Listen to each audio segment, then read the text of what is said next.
ನೋಡ್ತಾ ಇದ್ದೀರಾ one India Kannada YouTube channel. ನಾನು ರಶ್ಮಿ.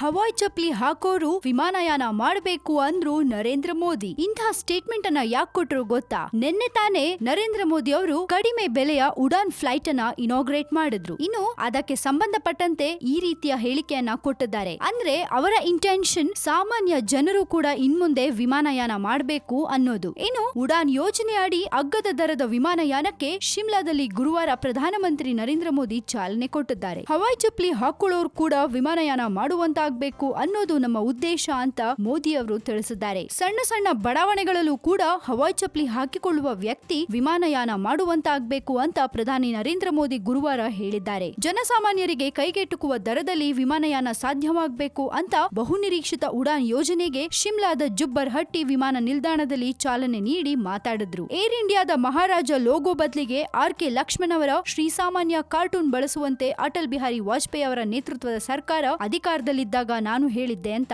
ಮೋದಿ ಹೇಳಿದ್ರು. ಉಡಾನ್ ಯೋಜನೆಯಡಿ ವಿಮಾನಯಾನವು ಟ್ಯಾಕ್ಸಿಯಲ್ಲಿ ಪ್ರಯಾಣಿಸಲು ಕಿಲೋಮೀಟರ್ಗೆ ತಗಲುವ ವೆಚ್ಚಕ್ಕಿಂತ ಕಡಿಮೆಯಾಗುತ್ತೆ. 5 ವಿಮಾನಯಾನ ಕಂಪನಿಗಳು ದೆಹಲಿ, ಶಿಮ್ಲಾ, ಕಡಪ, ಹೈದರಾಬಾದ್, ನಾಂದೇಡ್, ಹೈದರಾಬಾದ್ ಸೇರಿದಂತೆ 128 ಹೊಸ ಮಾರ್ಗಗಳಲ್ಲಿ ಸಂಚಾರ ನಡೆಸಲಿದೆ. ನಾಂದೇಡ್ ಮುಂಬೈ ಮಧ್ಯ ವಿಮಾನಯಾನ ಶೀಘ್ರವೇ ಆರಂಭವಾಗಲಿದೆ. ಸೊ ಇನ್ಮುಂದಕ್ಕೆ low class, middle class, high class ಅಂತ ಡಿಫ್ರೆನ್ಶಿಯೇಷನ್ ಇರಲ್ಲ. ಯಾಕಂದ್ರೆ ಯಾರೇ ಬೇಕಾದ್ರೂ ಇನ್ಮುಂದಕ್ಕೆ ಫ್ಲೈಟ್ ಅಲ್ಲಿ ಓಡಾಡಬಹುದು. ಇದ್ರ ಬಗ್ಗೆ ನಿಮ್ಗೆ ಏನ್ ಹೇಳ್ಬೇಕು ಅನ್ಸುತ್ತೆ ನಮ್ ಜೊತೆ ಧಾರಾಳವಾಗಿ ಶೇರ್ ಮಾಡ್ಕೊಳ್ಳಿ. ಹಾಗೆ ಮತ್ತಷ್ಟು ಸುದ್ದಿಗೆ ನೀವು ಸಬ್ಸ್ಕ್ರೈಬ್ ಮಾಡಿ ನಮ್ಮ one India Kannada YouTube channel. And ಈ ನಮ್ಮ ವಿಡಿಯೋ ನಿಮ್ಗೆ ಇಷ್ಟ ಆಗಿದೆ ದಯವಿಟ್ಟು ಶೇರ್ ಮಾಡಿ, ಲೈಕ್ ಮಾಡಿ ಅಂಡ್ ಕಮೆಂಟ್ ಮಾಡೋದನ್ನ ಮರಿಬೇಡಿ.